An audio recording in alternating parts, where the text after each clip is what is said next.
Hello everyone, my name is Clay, and welcome to another episode of Terminally Nerdy's Indie Impressions, the show where I take a look at independent, non-AAA, and niche titles, giving you my quick first impressions after at least 2 hours of playtime.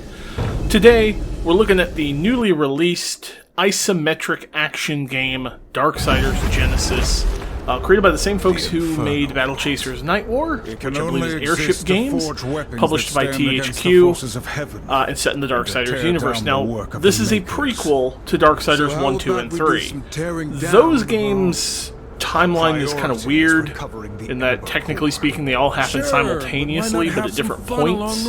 It's really strange. But this one happens before any of them. And what you're looking at here is an isometric action twin-stick shooter, depending on which character you're playing, and I'm not entirely certain how I feel about it overall, to be perfectly honest. I spent about 4.5 hours with it, and I've been talking to my buddy Virus, who is a huge Darksiders fan. He is further ahead in the game with me, further ahead in the game than me, not with me, and we both kind of have the same sort of feelings towards it seems. So let's just kind of go over everything. First of all, visually, the game is actually really nice. I like the environments. I like the animations. The attacks have oomph. They have weight. The different ammo types from Strife are really cool. My favorite being the lightning one, because you basically arc into an enemy that spreads out and arcs to other ones. It's great for room clearing. War still feels nice and weighty, and his attacks feel nice and heavy. All the animations, all the visual presentation, for the most part, is really good. I also like the cutscenes. They're done in like a comic book style with really nice, high-quality artwork. Looks really great. The opening cutscene that you get at the very intro, however, do not expect, as far as I can tell, to ever see that again. You're only going to get comic book stuff. But all the characters have their personalities showing and their designs showing. It's very good. However, there are some issues with the visual presentation. You see, this game is isometric with a fixed camera. You cannot move the camera will move on its own. This presents two specific issues. First, if you're behind a large object, like a wall, a big rock, anything that would block line of sight to your character, you will get an outline of your character. That's great! You don't get the same for enemies. So if an enemy gets stuck in the geometry, which happens, or an enemy AI decides it's just going to stand there, it happens, and they happen to be behind an object, you'll never find them until you get near them and then they decide to attack you. It's really annoying, especially since some rooms in this game block and you can't get out until you kill everything. I've had 2 instances where I had to wander around behind things to find the stuck guy, just to make him attack me so I could attack him so I could get out of a room. It's really dumb. Second, this game, despite being isometric and with fixed camera, has jumping puzzles and platforming. Listen, developers, when you have an isometric game, please don't put platforming in it. Did you all not learn anything from Ultimate 8 and Pagan? Did that? Do people forget that that existed and had some of the worst isometric platforming ever put in a game? This is bad. The problem here is because the camera is fixed, you have a problem aiming your landing and aiming where you're going. And you will frequently have instances where you have to kind of jump at an angle to grab walls, to grab switches, to grab those pillar things. The platforming here is exactly the same platforming as they had in the original Darksiders. But in the original Darksiders, it was a 3D perspective and I could move the camera so I could clearly aim where my jumps were going. I can't do that here. I have fallen into pits numerous times, jumped off of walls, missed jumps, just because I can't aim where I'm going exactly. And there are instances of actual platforming, jumping platform to platform to get to secret areas, or to get to certain objects that I need to collect, that I will freak out and be like, am I going to land? Where's my shadow? And I have to try to aim where I'm going with my shadow. I don't know why they did this. In fact, gameplay-wise, this is Darksiders 1, but in an isometric perspective.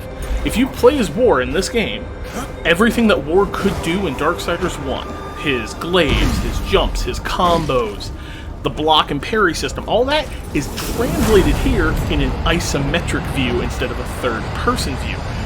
War controls identical to what he did in Darksiders 1, just in isometric.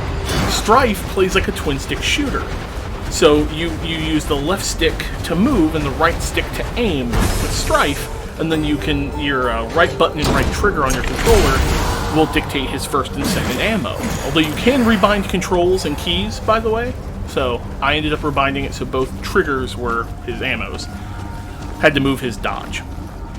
And, when you're not doing the platforming, when you're not dealing with the weird, puzzle mechanics, the game actually plays really great. Killing huge swaths of enemies feels good. Using War's abilities and using Strife's abilities feel good. But only when you're fighting. Another problem with the gameplay here, and this is an actual problem for me, boss design seems very, very basic. I have fought 4 bosses.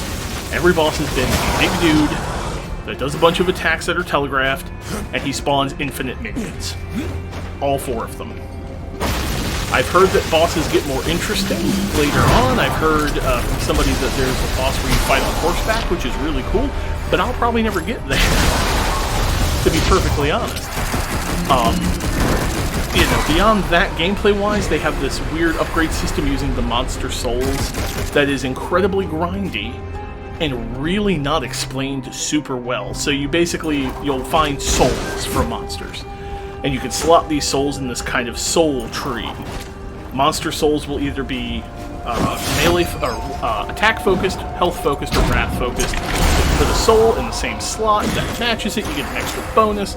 But the souls, for the most part, early on, are things like more attack, more health. I have one that gives me a 5% chance when I dodge to summon a dog. But it's a 5% chance. I almost never see the damn thing trigger. So this, big thing of you can customize how your character plays out, well, until you get really far in the game and get more souls than you have slots, which I don't know if that's ever going to be a thing, you're not really customizing anything. You're just filling out the soul tree until you run out of stuff. And to upgrade the souls, you have to kill enemies to get their souls to collect more copies of it.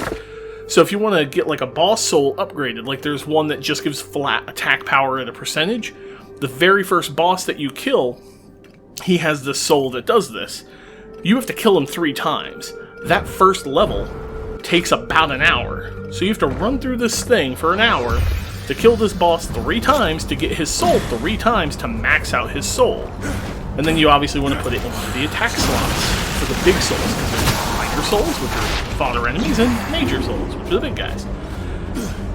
Gameplay is okay, but it doesn't feel that great, and, it feels like I'm playing Darksiders 1, just in isometric. The music, pretty forgettable to be honest. It's okay. The voice acting is great. War sounds like War. I love Strife's voice actor. I like hearing Volgrim and Dis and Samael and everybody. Their voices are great. And everything is fully voice acted as far as I can tell, which is also great. So that's fantastic. And the story, while fairly basic, you're basically trying to find out why Lucifer seems to be doing something that will upset the balance, but you don't know what, and the council won't tell you. And then you're basically playing fetch quests for Volgrim and other people to learn more. And, it's okay. It's not anything special. But you get the feel of Darksiders from it, and that's pretty good. However, here we go again. There's an issue with Strife and War. War has always been the brooding, no-nonsense character. He was that in Darksiders 1. He's that in every issue of, the comics. I have one of the comics, because I like Darksiders, the Deaths comic. And in that, War's dialogue is very straightforward, no-nonsense. But when you pair him with Strife, who is written as a comedic character, purely comedic, I have seen this, my buddy Virus mentions this, some other reviews mention this, what you end up with is War is Drax the Destroyer, and Strife is Star-Lord from Guardians of the Galaxy. You have a straight man and a comedic, and that's it. And that all their interactions are like that. There's very early on, you get Strife trying to tell War a knock-knock joke, And he goes, knock knock, and War just doesn't say a word, and Strife goes, you're supposed to say who's there. War's response to this is basically, why would I give away my position? I will kick the door in and kill whoever's on the other side of it. And that's their interactions in a nutshell. Strife making jokes at War's expense, and War being very, very flat and serious business. Overall, I can't recommend this game, and I wish I could. I was hoping for a Diablo-style Darksiders game with loot, because Darksiders 2 has Diablo-esque elements to it. You have loot, you have skill trees, etc. I was hoping for that because of the isometric. I did not want Darksiders 1 in isometric, and that's what I got. For $30, you could get other games that would serve a better purpose, like Grim Dawn or any number of other things, and unless you're a hardcore Darksiders fan, and you really want to play a game with Strife in it right now, I would wait for a sale. At 15 to 20, game's pretty solid. You could pick it up at that point, because from what I hear, it's about 15-ish hours to beat it fully. But beyond that, I don't see a point in getting it, to be perfectly honest, and I kind of regret buying it, because now I'm just looking at it going, I don't want to play this. It is most assuredly not for me. Anyway, thank you all for joining me on this wonderful episode, and I'll see you all in the future. Thanks for watching. Hey there, I just want to say thank you for watching this video, and a special thank you to all my patrons who are listed over there on the right hand of the screen. If you want to get your name in those credits, feel free to check it out at patreon.com/terminallynerdy. And hey, be kind to each other and stay nerdy. Thanks.